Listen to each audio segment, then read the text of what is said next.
Hot Space is an album that fundamentally sees this band stepping away from the paradigms of Queenness to attempt a disco album at a time when those waters were becoming pretty murky. It's a much maligned album, there's no doubt about that, but is it really that bad? And what on earth were they thinking?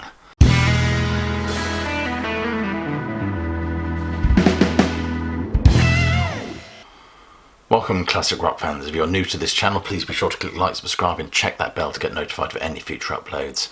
And if you've got a moment, do check some of the links below this video for ways you can support the sterling work done here at Classic Album Reviews. Always much appreciated. So, Hot Space is an album where Queen seem to throw away all those traits and tropes that they've become renowned for, on which they've built an audience, in fact. It seems to treat the very identity of this band as some sort of ridiculous subversion as they morph into Earth, Wind and Fire, or especially Wind anyway. And even if we do get a recognisable vocal line or guitar break, it seems to come across as a parody of what this band once were. Queen does the village people, and I use the verb does here advisedly. There's a fascinating quote that says, "To achieve harmony in bad taste is the height of elegance." Queen have always been on the wrong side of the music press, and we've got to applaud them for that. But they've always been on the right side of the music and their fan base. But it has to be said that this album is neither elegant or harmonious in any way. We get drum machines instead of the booming tom-toms that would define their earlier catalogue. Very funky and liquid bass arrangements replacing the guitar histrionics of Brian May. And more so than ever before is an obsession with sex. The ogres and dragons that populated their earlier material has been replaced with something significantly more terrifying. Lots of lubed up men in crotchless leather chaps, mustachioed and dripping with amyl nitrate. Geez, the stuff of nightmares. The French poet Baudelaire said, "What is exhilarating in bad taste is the aristocratic pleasure of giving offence." And maybe there is something distinctly masochistic or self-destructive about this album, in terms of the band's relationship with the music they were producing, and certainly how it would be perceived by their fan base. Many lay the blame at John Deacon's door, probably unfairly I suspect, because of course those disco dabblings had proven very popular. Another One Bites the Dust was a huge hit for this band, a number that no doubt paved the way or lubed up this band's slide into this priapic posturing. I did state at the start of this video, what were they thinking? I attribute perhaps this direction due to maybe the sheer popularity of Another One Bites the Dust, lack of band ideas. The band were fragmenting at this time as well. But what is perplexing is they produced a disco album in 1982 when disco was all but done. That full flush of Saturday Night Fever had already abated. And the other real issue with this album in terms of Queen's back catalogue is its sheer lack of variety. If I may quote the YouTube channel Fine Arts, he does a wonderful job at comparing this album to one of their classic 70s albums. I think he chooses Day at the Races, for example. For example, on that album you get the wonderful exploration of different genres, the hard rock of Tie Your Mother Down to the gospel sound of Somebody to Love. And that's even before we get to the wonderful hyper-camp musical pastiche of Good Old Fashioned Loverboy. A beautifully textured album, which is exactly what a Queen record should be. They really seem to have lost all direction with this album. They've certainly lost touch with their fan base. Brian May has gone on to say that this album was a mistake, if only a mistake in terms of its timing. But I think musically as well, Roger Taylor has also been equally disparaging as well. He said it was the sort of music that Freddie was listening to in the sort of clubs he was frequenting at the time. Hot Space suffers from poor production and poor decisions, I think. And the vibe you get from this music is that the band do not seem connected in any way. May and Taylor seem incredibly grumpy. Deacon had been spending far too much time in the bar with Chic, I think. And even Freddie eventually said that we decided with the next album to play it safe, which is a rather odd thing. You don't expect to hear Freddie Mercury talking about playing it safe with anything.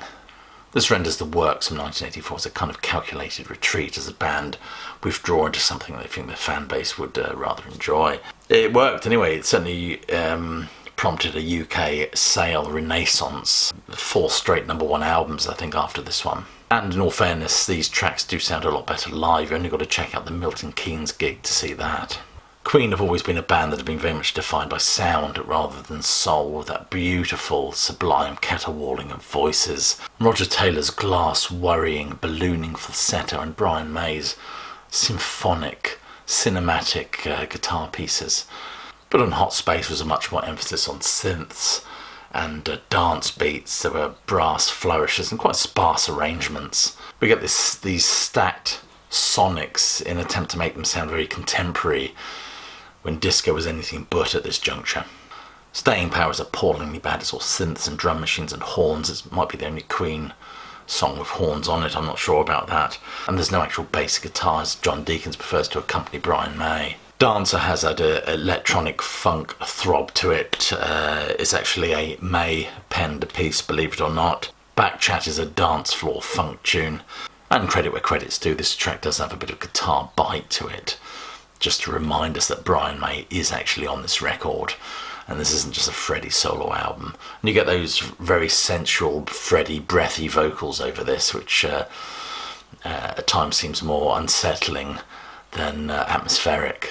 And he pants, you always get your way.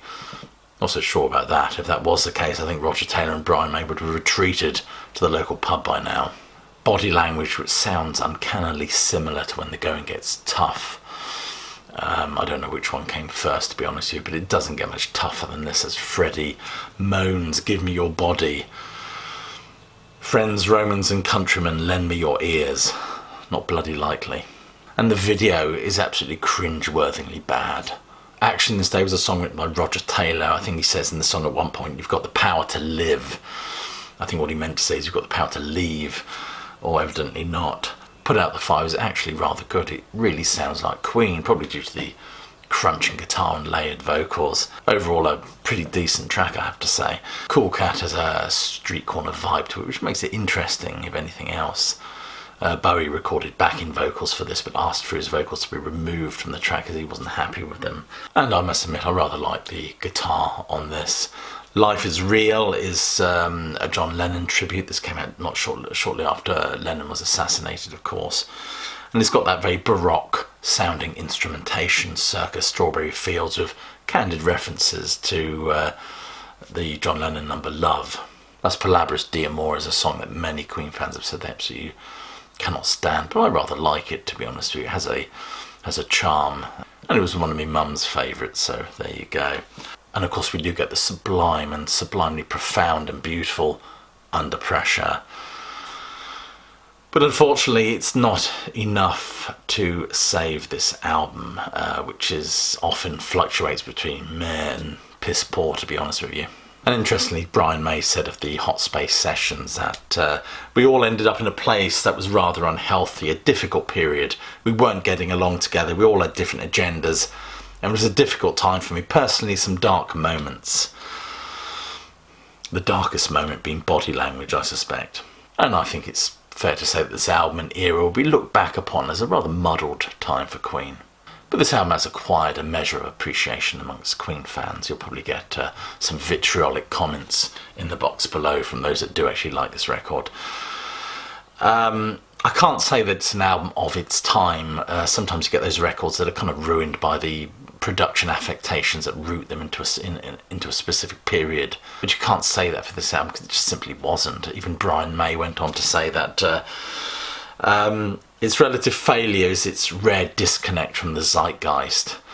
But by this juncture, disco had already shot its bolt, put on its dancing shoes and left, to be replaced by more urban sounds of kind of a post-punk sound and the heroin chic of the 1980s. My word, this album seems out of place and out of time. Anyway, you've been watching a video by Classic Album Review. Please do click like and share this video and leave a comment in the boxes below. Other than that, I'll leave you with my closing salvo, which is, as you know, hope you're well and staying safe, but more importantly that you keep listening.